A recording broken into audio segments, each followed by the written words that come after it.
Plains Climate Hub. We're located out at Fort Reno at the ARS station out west of El Reno. Said I've got my helpers here today, Maddy and Ian Pope. They're here to help me both do double duty for the Climate Hub and for the Little Mega Junior 4-H Club. So we appreciate y'all coming out and listening to our presentation today. We want to talk a little bit about some curriculum that we have available and some demonstration tools that are available in Oklahoma for your classrooms if you're interested in trying to incorporate soil health into some of your lesson plans that you're putting together for the kids that you have in school. Now, a lot of times when I talk to people about soil health, they say, well, what's the big deal? You know, why the heck should I compare anything? It's just plain old dirt. But really and truly, when you talk about soil, you know, soil is alive. If we went out into the yard out here in front of this hotel right now with a tablespoon and we put it down and pulled some dirt out of that yard, there's more microbes in that spoonful of soil than there are humans walking on the face of the globe. And quite frankly, 20 years ago, we didn't even know a lot of these microbes existed. And to this day, we really don't understand what all of them do. But one of the things that we found out is that there is a symbiotic relationship between the microbial community underneath the ground and the plants that are growing on top of the soil. And that has a huge impact whether you're talking about the water cycle, or you're talking about the carbon cycle, or the nutrient cycle, because those microbes play a key component in helping the soil as far as building up its water holding capacity, its ability to hold on to the soil to control erosion, the nutrient exchange between the plants and the microbial community underneath the ground, and also the livestock on top of the ground, and also the carbon cycle when it comes to photosynthesis and trying to reduce the amounts, trying to basically get our carbon cycle back in balance and help address some of the challenges we're seeing right now with greenhouse gases and climate change. And you know, when you think about soil health, and we talk about agriculture, it's really everywhere. It is kind of the topic du jour right now. You know, I pulled these up just over some magazines over the last few years. Farm Journal has done an extensive series on soil health paid for by the Howard Buffett Foundation. Kind of a sidebar, if you all don't realize, Warren Buffett's son, Howard, actually is a farmer in Nebraska. And that's what I guess some of Howard's cousins were farmers, and that's what he said, that he's going to give a lot of his money to Howard, because Warren said anybody can make money farming in Nebraska is somebody that knows how to manage funds.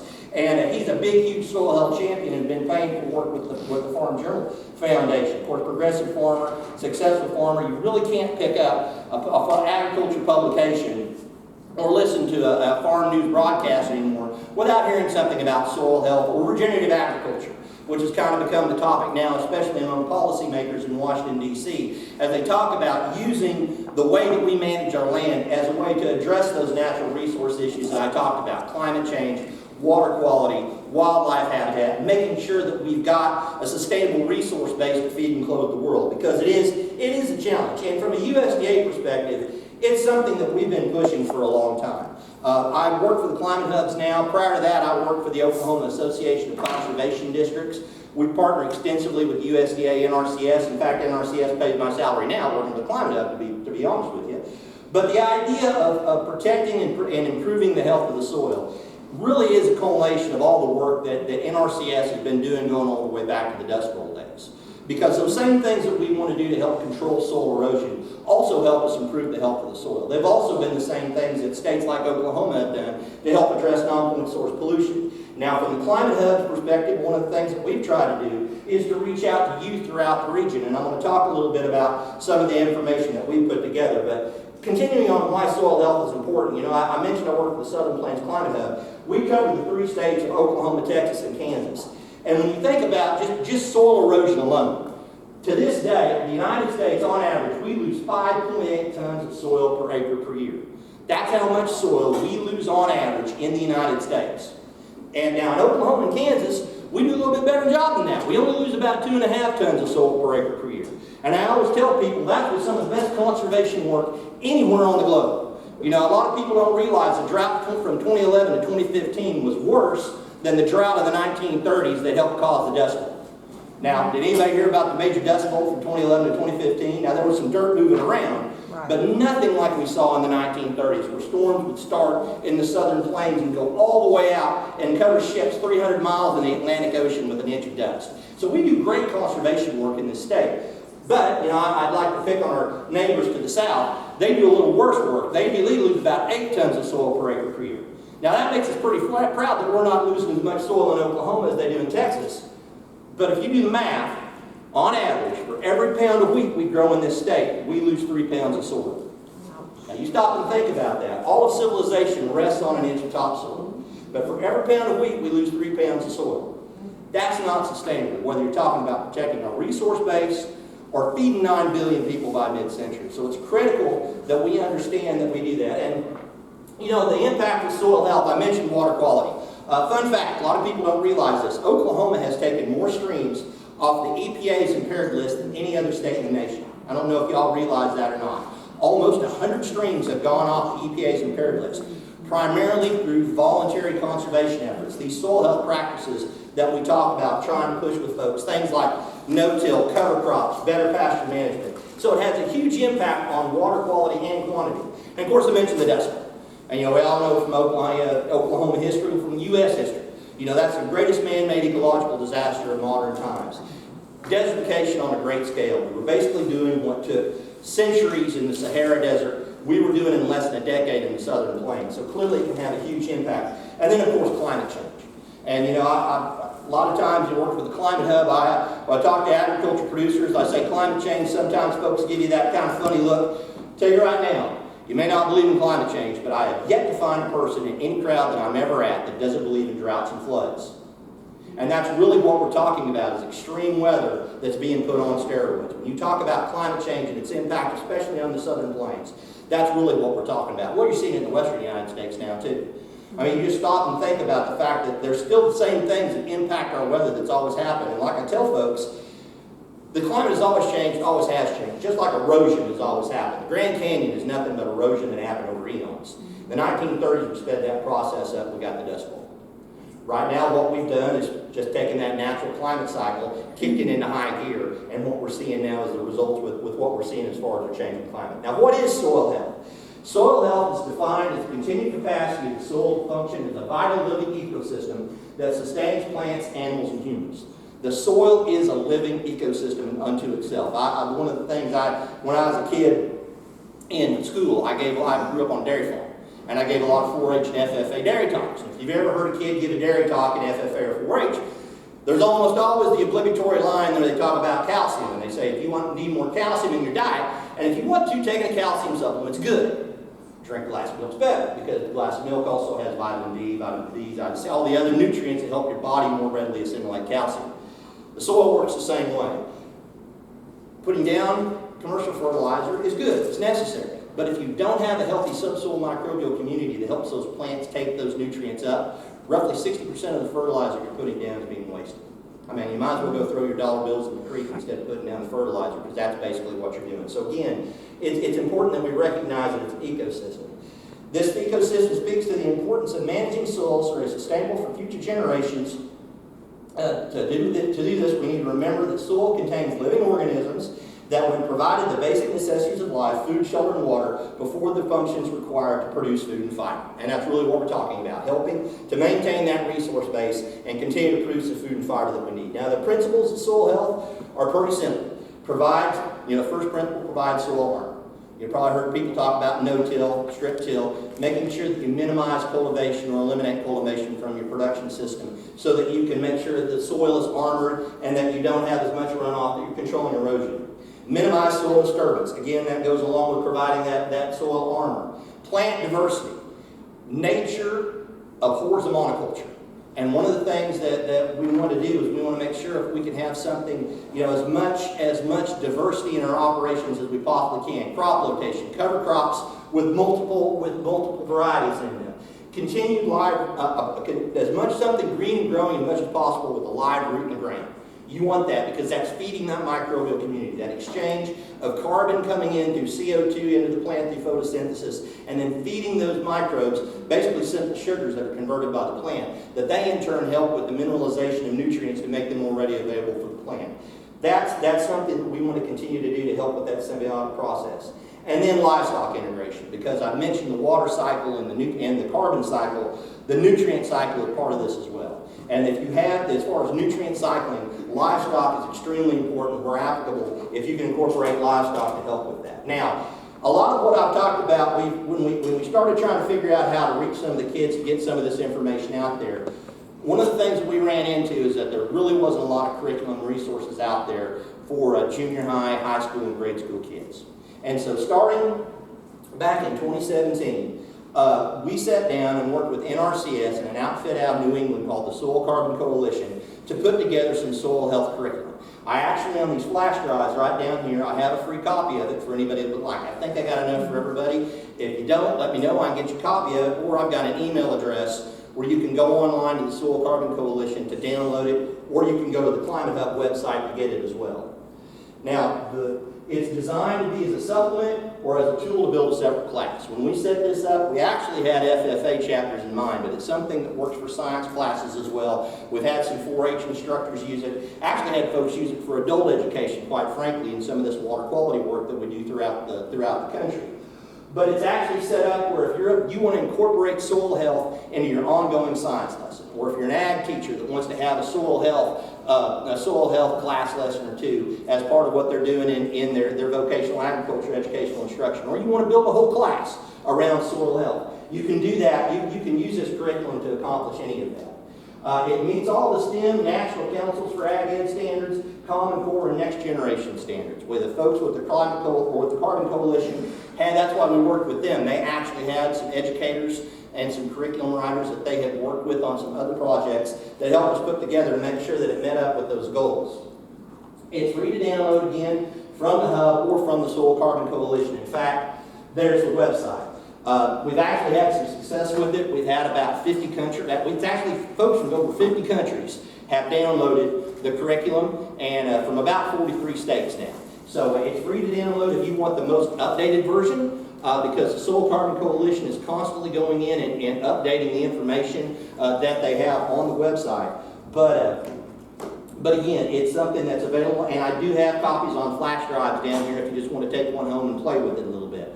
Again, it's something that you can pull individual lesson plans out, or you can go ahead and build a class with it, however you'd like to approach it. Now, it's got easy-to-use lesson plans, can be used individually to supplement existing classwork. Contains both theory and hands-on lessons, and we're going to go through some hands-on lessons here in a second with my 4-H helpers. That's why they're not just here to help Dad set up and clean up. They're also here to do a little work. It can be used. Now, it was originally set up for junior high through high school, but grade school, it is applicable some of the lessons for grade school kids as well. You can go through it and adjust it as you need. Guide students toward a final project. If you do want to set it up as its own class, it does work toward a final project that the kids can work together for with individual goals. Now, I mentioned a little bit about how there's hands-on demonstrations on it. And with that, I'm going to ask Maddy and Ian to come up and help me here. They have actually helped me. If you look in front of you, this was not part of your lunch. I know you were probably thinking that the Ag and Classroom folks have really skimped this year, providing bread and water and flour for your meal. But actually, this is a demonstration that we're going to do that's part of the curriculum. It takes about 15 to 60 minutes, depending on how much discussion. We're going to go through it a little bit quicker today on account of time. The bread and flour is used as models of degraded versus healthy soil, and it gauges people a hands-on exploration of what happens when water or wind hits aggregated versus unaggregated particles. Now, you got them. Now, if you look at the list of materials, just going through this demonstration real quick, you've got to have flour, approximately a cup for each team that you've got. You want white bread that's available. You want 2 or 3 loaves or one slice of work. You've got to have 2 paper cups, water available, toothpicks, because we want to make it. If you look in the bottom of one of your cups there, it has holes in it. That is your rain cloud, and so that's one of the things that you want to see. Large plates that you want to make sure that you've got so you can use for the deal. You can have paprika to look at infiltration. We're not going to do that. We're just going to look purely at infiltration and runoff today. But you can do that if you want to study how it actually flows through the structure of the soil. But we're going to try to put this on. Now, as we do it, the takeaways that kids are going to take from this is that microorganisms and other living things are responsible for creating the structure and pore space of the soil carbon sponge, which is your bread. And we depend on that for water cycle to function properly on land, give us clean filtered water, protection against flooding and drought, and a stable infrastructure for our civilizations. Now, you can do this either inside or outside. Kind of like to do it outside myself because the mess is, but I'm going to tell you right now, the little grade school kids, they dig this. I don't know if they learn anything or not, but they sure enjoy playing with flour. I can tell you that as you go through it. So that is something to keep in mind. It can be messy. But with that, Maddy and Ian, I want to let you talk a little bit about the demonstration here, so go ahead. Here, I'm going to go ahead and pull this down so y'all can really hear me. Hi, I'm Madeline Hope. Like she said before, this is my younger brother Ian. He's going to be doing the demonstration while I kind of talk about it. So here you see you've got your flour. That's just kind of like the basic body of the soil. That's your mineral components of the soil. That's like the broken down rocks and everything. Now, what do you add to flour besides like water and everything? What do you add to flour to make bread? Bread. Anyone? Yeast. Yeast. That's correct. Now, yeast is living, correct? Now, yeast in this situation stands for the different microorganisms, like different bugs and everything that goes into your soil that makes it living. That basically helps it be soil. Now, you're gonna take your little rain cloud here, your little cup with holes in it, and you're gonna pour the water, okay? Just go ahead and pour it on both. Don't pour out the whole cup, just about half. On the flour? On the flour. On the flour. About half, because you're gonna want to save some for that bread over there. Now what's happening with your water? It's pooling up and running off. You're gonna have If that was soil, what would you be seeing? Runoff. Runoff, It's erosion, runoff. right? Now you see Any the kind. water. Yeah, and now what Is the now? water clear or is it Murky. cloudy? It's murky. Now that's what's gonna happen. Is that's gonna run into your drinking water. And if you have fertilizer in that soil, you're getting chemicals, everything in your drinking water, and you don't want that. And also, if you dig down through your flour, do you see how much infiltration did you have? Not very much. That much, because that's one of the things when you talk about the mineralization of the soil, is that this is basically represents, as Maddy said, the broken down rocks that form soil without any other life involved. One of the things that we've found, and we're going to have another demonstration of this here in a second, is that when the first raindrop hits soil, it starts to form a crust. And a lot of people don't realize rain comes at about 20 miles an hour. It has a lot of energy when it's coming down from the sky. It hits that soil, it causes erosion, it forms a crust. You don't see much infiltration because there's not much structure of that soil. Because it's a living microbes. What is it that what do the microbes do on structure, Maddy? They create like a sponge. It helps you absorb, and they create, like when those microbes and bugs, when they burrow in, they create structure. It helps the structure of the soil. It helps to the water to get down deep to those plants, to those roots.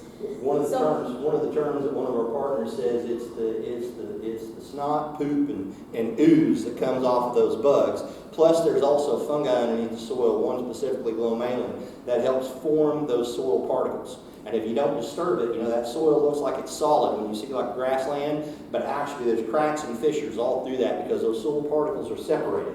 And any holes that are made by the roots, any holes that are made by those burrowing insects, any cracks from weatherization, they stay there.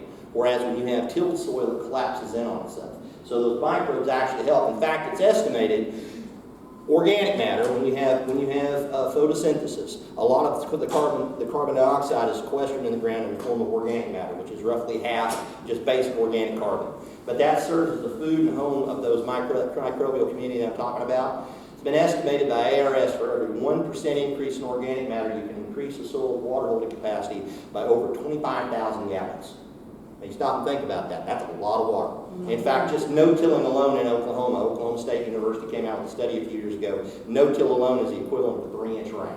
That's how much water on wheat ground in Oklahoma that you can conserve by not having the evaporation and by making sure that you can hold on to as much of that soil structure as possible. Maddy, Now, you're going to have to go ahead and take the rest of that water. You're going to pour that on your floor, okay?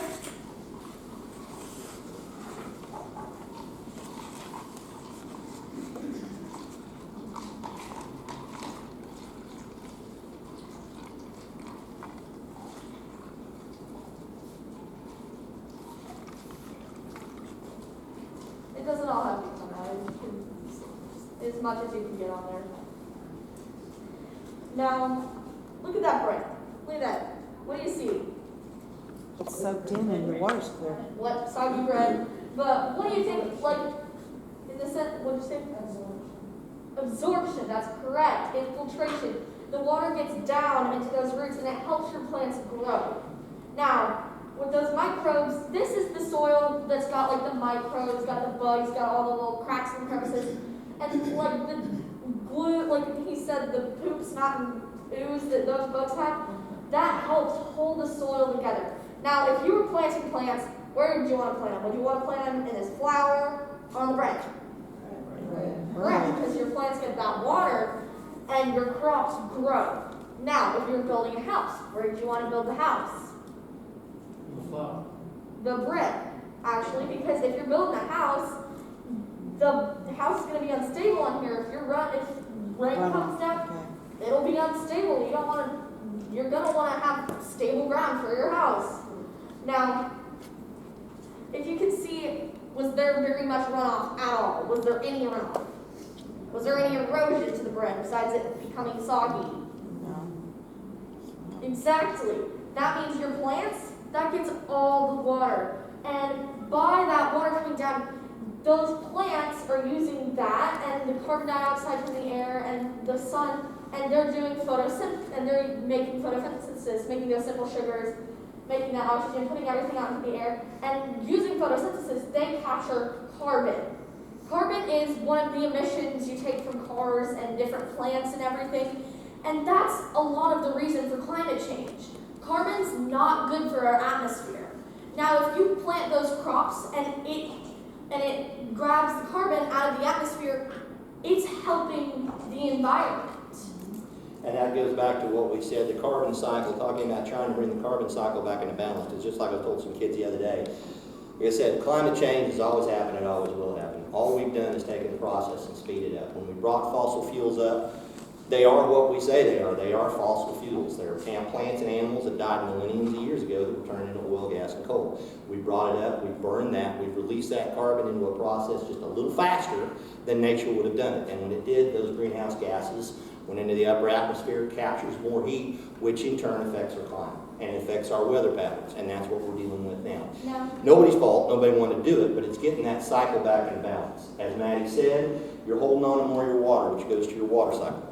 You know, we're doing things not only to control runoff, but also holding more moisture onto the soil for slower release, which helps with stream flow, which keeps, because you think about when that water hits this, it's all running off. You've got flash floods. You've got high levels of erosion. If you have reservoirs downstream, you're silting them up because that ground, that's going with it. Any nutrients or bacteria that's tied to that soil, in fact, 90% of the water quality problems we have in this state are nutrient bacteria problems, I guess I should say. The majority of water quality problems we have in this state are turbidity, which is plain old dirt in the water.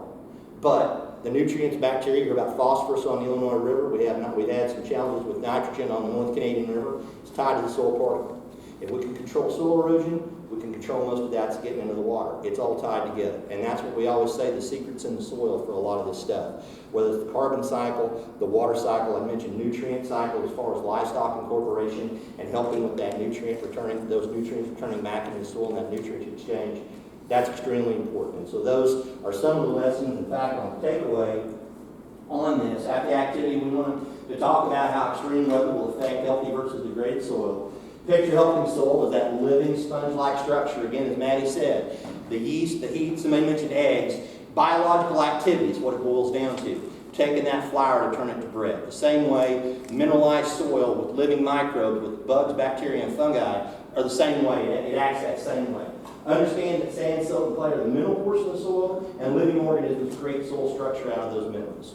So that's some of the takeaways that come from that. Now that's, again, included in our curriculum. This is one of those hands-on activities that you can do for your class. And that's something, again, my 4-H'ers have been playing around with here a little bit. But it's something that the kids like to do. You get to make a big mess, and it doesn't cost a whole lot. It just takes a little bit of flour and bread and some paper plates and cups. So that's one thing that we've got. Another thing that we have are rainfall simulators. Now, there are 2 types of rainfall simulators that we have in Oklahoma. Thank you, Maddy and Ian. Appreciate that very much. Let's give them a round of applause. They're actually going to help me with this demonstration too. You guys, these are tabletop rainfall simulators. We have them, which you see down here, which are handy for your classrooms. They're also handy for 4-H'ers that are looking for demonstration projects, by the way. And then we have our larger trailers. Now, right now in Oklahoma, we have 4 rainfall trailers that are available either from the State Conservation Commission, USDA NRCS, or the USDA Southern Plains Climate Hub. So There's a little bit of demand on them, but if you'll get a hold of us, one of the things I told the group, in fact, we have time, I have a video of us running the rainfall simulator. We're going to show the big trailer. You can knock the whole classroom out pretty quick because it takes about 20 to 30 minutes if you even you hurry it up to run the rainfall simulator trailer. But it's a great demonstration of what we're talking about as far as water infiltration and runoff and soil management. But then we also have our tabletop rainfall demonstration that we're going to run for you here today. We also have these available. Redlands Community College, in partnership with USDA Southern Plains Climate Hub, has several of these that are available to check out. And again, the State Conservation Commission and NRCS has these as well. But what we're going to do here with our tabletop, honey, that's okay, we'll grab the rest of it after that. What we're going to show you here on these tabletop rainfall simulators is how different land treatment practices affect, or how water affects them both from a runoff and infiltration standpoint. Now, what you see in front of you are 3 pans that the kids and I cut earlier in the week. This is a native grass pasture, never been cultivated. I know this because this is off of our land. These actually are off the same quarter. This is on the neighbor's quarter across the fence. I'm not going to tell you where it's at because I didn't ask if I could jump the fence with a shovel and fill that out. But this is native grass, well, it's a native mix. It's got some Bermuda in there too, but it's like 90% all the pastures in the state of Oklahoma. It's never been cultivated. Now right across, we got a wheat field. This has been in no-till for 13 years now, and it's had cover crops on it for the last 5. Now what we do is after we get done planting our wheat, after we get done cutting our wheat, we go in and we'll plant cover crops right after harvest. We'll come in with a mix. I mentioned biological diversity. We actually plant a 14-way mix is what we've done the last few years. It has various species. It's got lagoons. I won't go into full details on that, but a lot of diversity for different reasons. We plant that as soon as we get a good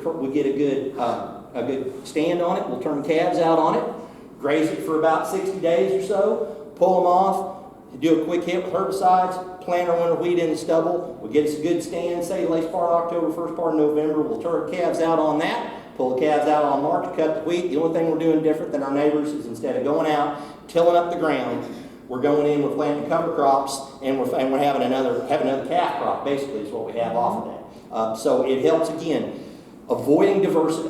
It avoids monoculture because you've got that diverse cover crop that you're following your winter wheat with. Incorporating livestock, so you've got help with that nutrient cycling. We're not disturbing the ground. We're keeping armor on the soil. And quite frankly, we're using less diesel as well. And over years, we've also found we're using less fertilizer. I mentioned about that microbial community. I'll brag a little bit. The last 4 years, we have cut, Chip and I were talking about this just a little bit ago, we cut the best wheat we've ever cut the last 4 harvests, no kidding. And we're using roughly half the fertilizer we did when we were conventional tilling. So from an agriculture standpoint, and we're no SU on no-till, you're burning 3 gallons of diesel less per acre per year on average, growing winter wheat using no-till versus conventional till. I can't verify that because I haven't run the numbers on our fuel. I'll guarantee you we ain't going over the ground like we did when I was a kid. We used to go out there and chisel and disc every year. We're burning less diesel. We're getting the additional calf crop. Now we're using less fertilizer. We're getting better yield. So it's worked well for us. Now that's no-till with cover crops. This is my neighbor that's conventional till. This actually represents about 70% of how the crops are grown in the state of Oklahoma. Roughly 30% of the cropland in Oklahoma utilizes no-till. And out of that 30%, good guess is maybe about 35 to 40%. I think it might be that high of the no-till acres now. We've got guys to try cover crops. The vast majority of cropland in Oklahoma is cultivated. This is ground he went in and he hit it with a disc right after wheat harvest. You can see it's gone in. He's worked that ground up, getting the seed bed ready. The same thing I always did. We did for decades. Go out there, work that ground, control those weeds, try to open it up, take in the rain. So based on that, we've got pasture, we've got no-till, we've got conventional till. We're going to take our water, we're going to put it in. Let's start over here with our conventional till first, and let's see what happens when we bring one of the cups over here. Let's start with a cup. And let's see what happens when we pour our water. This is kind of like those little cups. Yeah, this is our rain. This is going to get a rain cloud going again.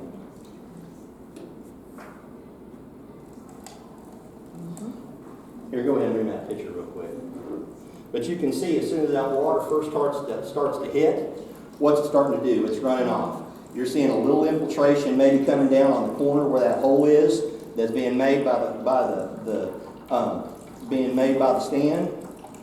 But really and truly, where's most of the water going? It's running right off. And look what's in there. Look at that, how cloudy it is. Now, as an agriculture producer, I can tell you the foundation of all our wealth is our soil. You know, if you're going to get a loan at the bank, you own your own land, or generally use the collateral. Use place. I mentioned we lose 3 pounds of soil for every pound of wheat we grow in the state of Oklahoma. Economically, that's a problem. Environmentally, it's a problem because, again, somebody's going to have to clean that out of the drinking water. And any nutrients or bacteria that's tied to that soil particle is going right off with it. Plus, you're not getting the infiltration into the ground. Now, let's look at our pasture. I'm going to put music, Sonny, out there. Now, if you look, seeing a little bit of runoff. It's starting to, but we're seeing some infiltration on the bottom that's coming in on the middle of it, not just where the hole is, but look at what's coming off too. See how clear that is? We'll see what happens over here with our no-till that's had cover crops put on.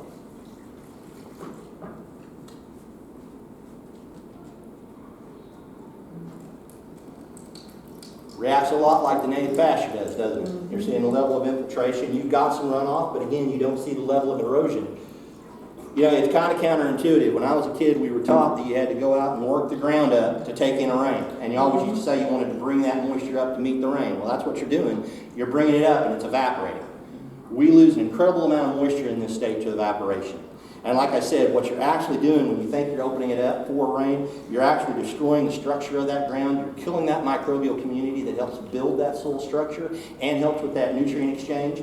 As I mentioned, when the rain first hits this ground, it starts to form a crust and it starts to come off. Plus, you've got the energy from that raindrop that causes additional erosion too, whereas the armor that you've got on the soil minimizes that impact.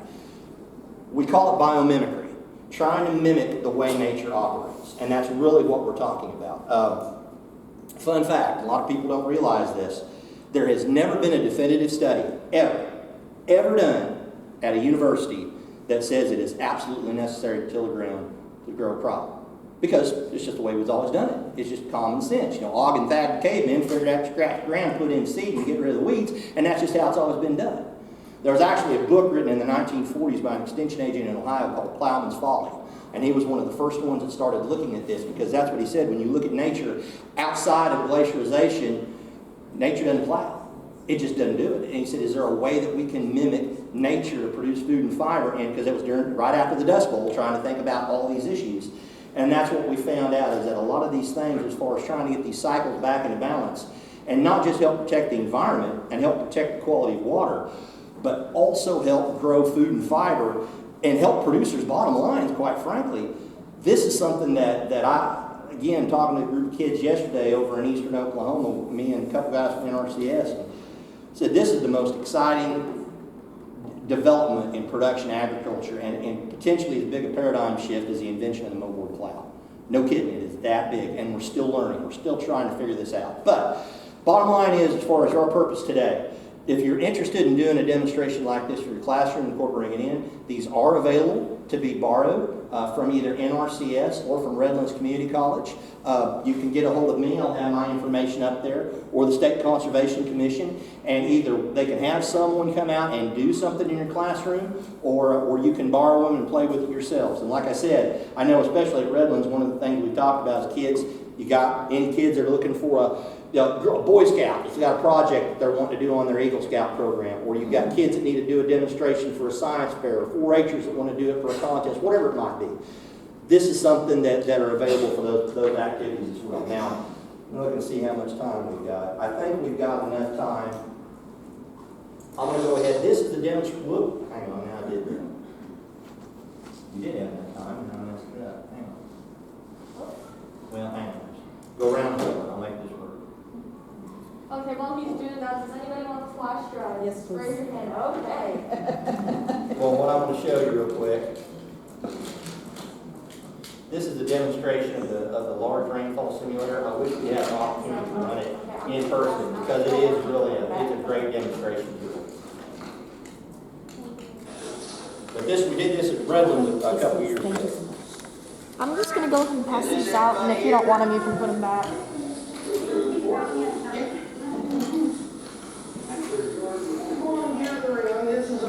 This is our rainfall simulator. My name's Clay. I work with Ed here at Redlands Community College. I'm over here to bring this to the actual research circle and an actual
right now?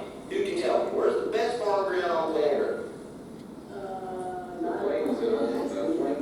No, it's under that, right over there. It's under concrete and asphalt. Because when civilization started, where did people start? Where did the cities grow up? Where they could feed themselves. The most productive land, the easiest place to grow crops, best place to have livestock. So, you think about all the land that's under concrete, you got left. Now, I mentioned the ice caps and the mountains and places like that. A lot of other places that are too dry or too cold, you can't grow any food on out of that that's still left. In fact, you stop and think about everything that's arable that we can grow food and fiber on, that's what we got left. Right there. Out there. And actually, that's what we got left. Because all of civilization rests on any topsoil. And in this part of the world, when it started to form, Christopher Columbus was in diapers. When it's gone, it's gone. And it's never coming back. And we do an outstanding job in Oklahoma in control of soil erosion. We really do. Some of the best on planet Earth. But every year in this state, it's no joke, you can do the math yourself. Just go back and look at ag statistics. Figure out the last 5 years what our average wheat yields are, how many acres are in wheat, and then what they say the average of soil erosion is per acre in Oklahoma. You do the math. Every year for every pound of wheat we produce in this state, we lose 2.5 pounds of soil. Actually went out. And we're one of the best in the world. Now you still don't think about that. How are we going to feed 9 billion people if we aren't caring for the soil? On top of that, when we talk about soil erosion, one of the big things, getting back to the climate hub and why we're interested in this, how many of you have heard the term soil health? See, I'm going to pick out an mainstream agriculture publication right here about a big push by USDA. It's one of the new coming things in research that we're really looking at. The reason why, we've all heard the challenges that we have in the area of water quality. We all know about, a lot of folks talk about climate change. Of course, I've already mentioned soil erosion. All of these things are subject to the natural cycles that, quite frankly, through human activity, we've not got balance. Our water cycle's out of balance, our carbon cycle's out of balance, and our nutrient cycle's out of balance. How do we solve that? By better caring for the soil. And I'm going to talk a little bit more about that before I get too much of my time away, though. I'm going to ask my lovely assistant, Anna, That's to my go old over here start and number. turn the water on. And I'm going to start a simulation of rainfall state of Oklahoma and talk to you a little bit about that. You might want to back up a little bit. This is no crash on the line.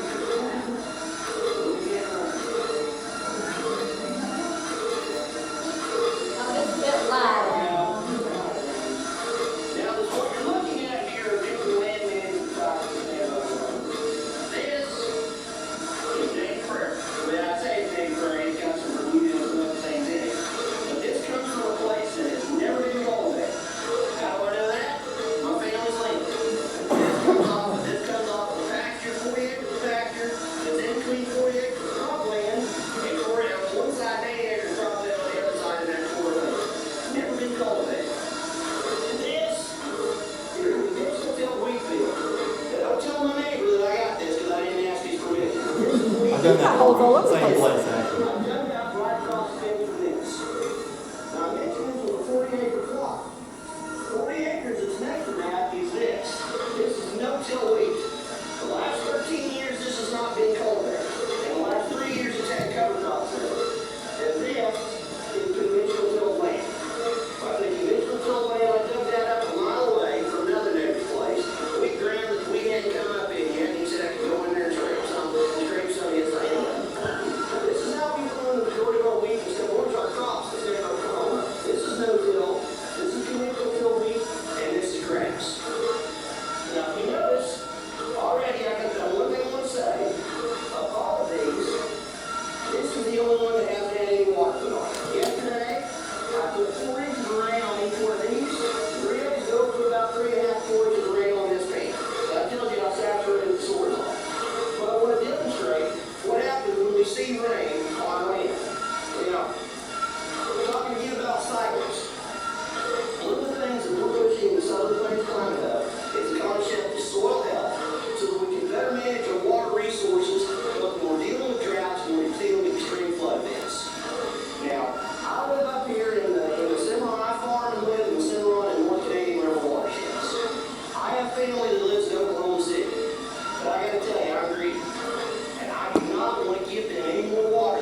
time, but you can kind of get the general idea about how it works. And those buckets on the bottom shows where the runoff is and shows the infiltration rate. See, it's a great demonstration. Also, one of the things we like to do is take a conventional tilled pan and turn it over and show how there's not the level of infiltration that goes through it. And that's kind of cool too. And the kids get to go down and dig through the dirt. And again, younger kids really like to do that as well. So I don't know if they get anything out of it. Just like the flower, they sure enjoy playing with the dirt. So, but that's pretty much our demonstration. We do have the curriculum that's available. We have these rainfall simulators that are available to rent out. As part of the curriculum, the bread and flour demonstration is there. I forgot that I did the earth as an apple demonstration for this group as well. So that's something that's also included in your curriculum if you haven't ever done that before. But with that, that's all I have. I know we're short on time. We're down to 5 minutes. Anybody have any quick questions before we get out of here? Get your phone numbers back. Yeah, let me hang on real quick. I've got... There are the links. There you go. There's the links and that's got my telephone number.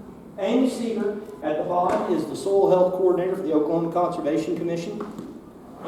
Soil Carbon Coalition website, that's the link to get the updated version of the curriculum. And then, of course, my email at the top and my telephone number is information if you want to get a hold of me, and I can help you as far as trying to navigate who to talk to as far as getting somebody to either to come out or to have equipment that you can borrow. And if you haven't got a copy of the curriculum, it's over here. There's still a few more flash drives left. And with that, if you don't have any questions, or we'll be hanging around for a little while, yes. Does every county have a tabletop? No, these are available. You have to go to the state offices to get them, either at the Conservation Commission, NRCS, or at the Southern Plains Climate Hub. But just give us a holler and we'll get you on. We'll get you scheduled up and we'll bring it out. One of the three. I'm sure we can. They're out there, but I bet you we can figure out a way to make it work for you. He has a podcast too. Oh. We're just trying to help. Oh, well, thanks a lot, honey. I appreciate that. Who's this the first time here ever attending one of these conferences, AOT's conference?